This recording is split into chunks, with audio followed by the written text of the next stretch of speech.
করছে। সেজন্য আমরা বলছি ভয়ের কিছু নাই। যেই তারেক রহমান তিস্তার ব্যাপারে সিদ্ধান্ত নিতে পেরেছে, পদ্মা ব্যারেজের ব্যাপারে সিদ্ধান্ত নিতে পেরেছে, মালয়েশিয়া এবং চীন সফর করতে পেরেছে, সেই তারেক রহমান দিল্লির আধিপত্যবাদের কবর রচনা করে জুলাই গণহত্যার বিচার বাস্তবায়ন করে শেখ হাসিনা এবং কামালকে ফাঁসির দড়িতে ঝোলাবে। এটা জনগণের প্রত্যাশা। সুতরাং এই প্রত্যাশার বিপরীতে বাংলাদেশের এই বর্তমান সরকারকে ভিন্ন কিছু করতে দেওয়া হবে না।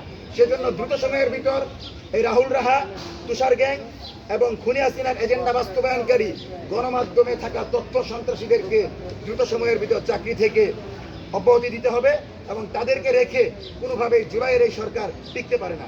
সম্মানিত সাংবাদিক বন্ধুগণ, একটা বিষয় আপনাদেরকে বলি, যে হাদি হত্যাকাণ্ডের পর যেই ব্যক্তি নিহারি খেয়েছিল, যেই ব্যক্তি আওয়ামী লীগের সম্পূর্ণ পৃষ্ঠপোষক, তারেক রহমান আসার পর সেই ব্যক্তিকে মুক্ত বাতাসে খুলে দিল।